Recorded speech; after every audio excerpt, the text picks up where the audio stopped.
everyone, welcome back to my channel where you can find all things Abby related all day, every day. In this video, I just wanted to reflect on my past years being 23. If you didn't notice something new, I am brunette again. It's so weird because I was blonde for 3 years actually. For 3 years exactly. It's nice, feels refreshing to be back brunette. I like it. It might take a little while of getting used to, but so far I'm liking it. I hope, I think, yeah. I'm turning 24 this month. This day actually, the day that this video is coming up. Wow.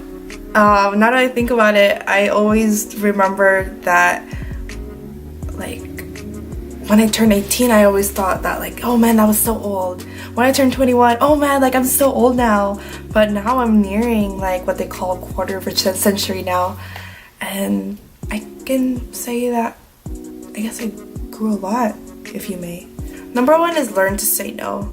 And what I mean by this is that it can sort of vary from various things such as listening to your body when you know that you're sick and you get invited to go out. It's really hard, you know, because like you want to be there for your friends. You don't want to feel you don't want to feel FOMO, if I may, which is fear of missing out. But I just think that people should understand that saying no is okay, and that can go for a lot of things. I definitely, before, like, it was always easy for me to say yes, but soon after I realized that it was really troubling my physical health and my mental health too. Before I put others first, I should also put myself first, and I think that's one of the most important things that I learned at 23.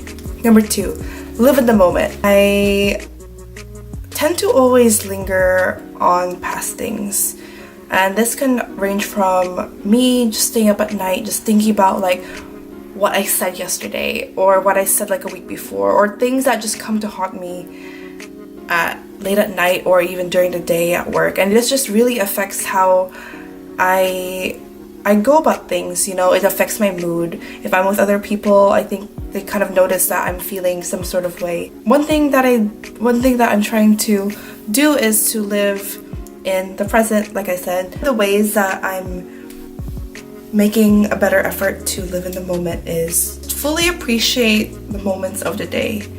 I know there's time to, you know, worry about tomorrow, but, you know, the past is the past. Stop worrying about what already happened and instead of focusing what is happening right now in life. Number three, exercise. Wow.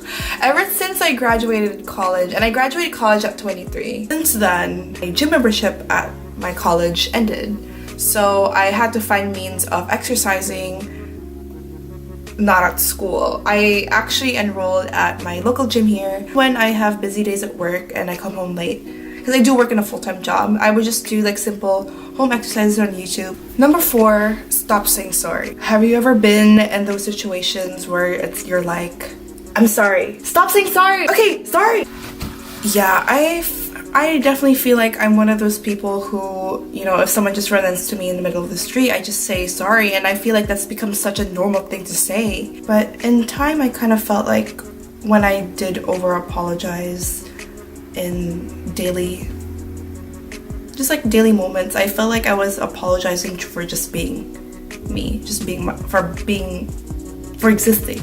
Number five, get involved. I was part of a sorority and a cultural club at my school. It definitely helped me with my networking, socializing. Soon enough, I feel like a lot of them turned to lifelong friends. I became involved with my major, my double major, my sorority, and my cultural club. It kind of allowed me to discover, you know, my strengths and weaknesses and my passions. Being in a club has for sure been one of the most rewarding experiences I've ever had in college. No regrets. No regrets. Number five, social media detox. Social media is addicting. I kind of got over anticipating things on social media. A lot of the times I feel like I always need to be on my phone to check out what's going on. And when I don't check it, I sort of feel like a withdrawal. And doing a detox was like very beneficial. Another way that I detoxed my social media was to just unfollow some accounts that were not like building me up. I kind of asked myself if just keeping them on social media is good for my mental health. Because I would go on my Instagram and see like all these like what they call Instagram models, and I just automatically feel like I'm so low. My initial response to it now is to unfollow them. Another way is to turn off post notifications. So turning off my notifications gives me the control to check my phone when I want, not when my phone tells me to. Number 7 is to start building credit. Ever since I graduated college, I signed up for a credit card through my personal bank. I wanted to start building my credit because, eventually I do want to move out of my apartment one day. And when the time comes in the future, who knows like if I'll be getting a car. But just to have that stability, I feel like it's good to start early rather than later. Number 9 is to travel often. A lot of my friends graduated college is that a lot of them would travel. And I'm like, how do you have time for that, I know there's still a lot out there for me. Whether it's like plan a big trip around the globe to the next state, or if you plan a trip across the board, or even planning a day trip and just exploring your local hometown. Like, definitely a lot of growth in me when I travel. I feel a lot more humble and thankful for what I have today. See, today, I got myself there. Living in the present, so important. Number 10, get a planner. Right now, I'm actually using a bullet journal, which is where I create my own pages here. This is where I create my own pages. I felt like this was a more creative outlook for me than having a planner that already had pages and lines to write on. This one, I was able to express like my creativity on this. I feel like I'll have like more time now that I'm graduated to start a bullet journal, so that's why I did that. For my planner, I utilized it as kind of like a journal. I would insert like ticket stubs, I would insert Polaroids, receipts. Number 11, daily reminders on your phone. Even though I'm more of like a journal planner person, I still like having to keep tabs on little reminders that I have on my phone. Since my phone is always with me. Errands, like going to the post office, calling my doctor back, edit this video. So those are just a couple of the reminders that I have. Number 12, not all friends last forever. I'm a very empathetic person. I'm a Pisces.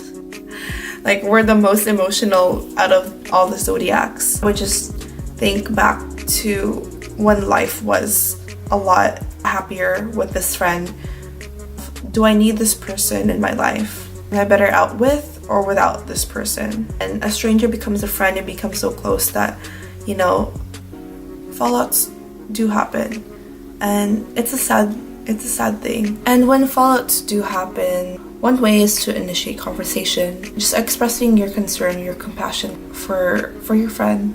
I feel like as long as you know that you did your part in reviving that relationship, then that's all that matters. 13. Let it go. Let it go.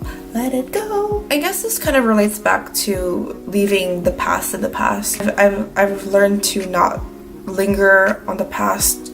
I mean, I still catch myself still doing it, but now I feel like I'm aware when I do think about it to kind of just brush it off aside and focus on what's happening right now, because whatever happened in the past has already happened. And just focusing on the now just benefits you a lot more. Number 14, call your parents. I admit, I don't call my parents every day anymore. I try to at least message them or email them once a week. But even like a FaceTime or a phone call is nice to hear. It's nice to hear their voice every once in a while, because I don't live with my parents here. I live in an apartment with roommates, and I only see my parents once in a while. So just hearing them, like just catching up, it's very refreshing. Number 15, cooking. So hard because I live here in Los Angeles, where there's so many good food here. A lot of food of different cultures, and like Food is like my huge weakness. Is also a money saver is cooking at home. I feel like at home you're able to control how much like sodium that you want, how much oil you want, so it's all you. And I just feel like when you cook, it's very like therapeutic, and at the end of it you get to eat the meal. I don't know about you, but when I cook I like to make like big batches so I can save it for my lunch and my dinner for the next day and take it to work, eat it at home when I come back from work. And that's just like another good way to save money too, so it's a win-win. Number 16, show up for your friends. You know, I have to admit that sometimes if there's like a birthday party late at night and I just finished my 8 hours at work, you know, I just feel so tired and part of me like doesn't want to go. But you know, I think that's one of the important things, is to show up for your friends. You kind of just have to summon the energy from you to get up and show up for your friend, even if you're just celebrating like success or like a birthday. I really think it's those moments that matter most. Number 17, self-love and self-care. One of the ways that I do self-care is just put on some makeup. I feel a lot more well put together when I have my makeup on. So it's something that I am very interested in. I love trying like new lipsticks, new eyeshadows. Another way that I use self-love on myself is to forgive myself. I'm so hard on myself sometimes. Just one of the downsides of taking that responsibility is just punishing myself. I beat myself up for it. Like I can't stop thinking about this. You know, I just have to realize that I'm human. I make mistakes. I sin. And this is something that I should be accepting before I can truly love myself. Number 18, establishing a skincare regime. Establishing a skincare routine. I started getting into skincare about a year ago, and I now know what type of skin I have, what products work for me, what products are starting to not work for me. I'm starting to get to know what my holy grail skincare products are. And yes, I'm turning 24, and I am starting to see a little bit of smile lines. Like when I smile right here, I have a little whiskers. I'm very happy that I was introduced to skincare younger rather than later. I do want to take care of my skin. I do live here in LA where we do have a lot of air pollution. Just taking care of your skin overall just makes your body happy, your mind happy, and your skin happy. 19, keeping creativity alive. I do feel like sometimes that I ran out of ideas to post on YouTube, on Instagram. My purpose in this channel is to, you know, talk about me. Like I want people to relate to some of the things that I am going through. I definitely keep my channel inclusive. Like for example, my makeup videos, I keep it inclusive to those who have tan and golden skin like me. Outside of the internet, I keep my creativity alive by also writing in my bullet journal where I can make my own pages. So that's just another way for me to stay creative and keep those juices going. Number 20, being anxious is totally okay. Story of my college life. Going to counseling is totally okay. Like I've gone to therapy at my school, and there's nothing to be ashamed about it. I feel like a lot of people look at therapy as like a very negative thing. It's like, oh, like you're crazy, you know, like you don't need that. It's just the feeling of just talking to someone that's not your family or your close friend, just someone that can just listen to you and just give you good advice. And I feel like talking to a therapist, and I actually look forward to seeing my therapist. But I learned a lot of life lessons. My therapist taught me new ways to calm myself down when I was anxious. You're not crazy if you're going to therapy. You're doing what's best for you, and that's what's so important right now in this world. Number 21, don't rush life. I feel like now that I'm 24, I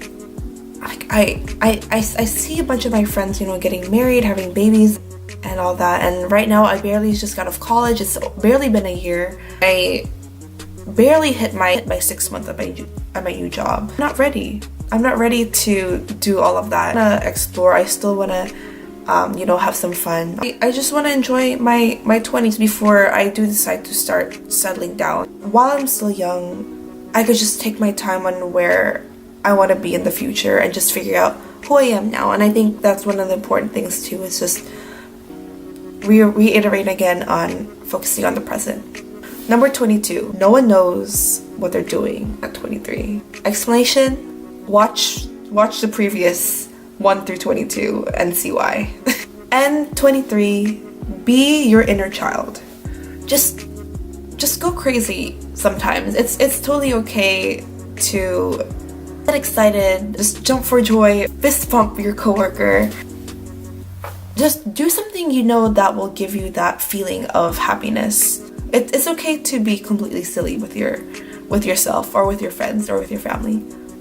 And another thing is just love unconditionally. One of the most treasured things about kids is they're taught to love. They love their classmates, their teachers, love their families. It's just so amazing to see how they're taught that. I feel like as you get older, it's kind of disappointing, and you kind of see we lose this initiative to love. So the 23rd thing I learned at 23 is to love unconditionally and just to love hard and love a lot harder. Thankful to have myself. I'm happy I made it to 24, you know? This is a big milestone, and I feel like every day I should be celebrating that I'm a day older than I was yesterday. Thank you so much for tuning in, and I'll see you in the next one. Bye!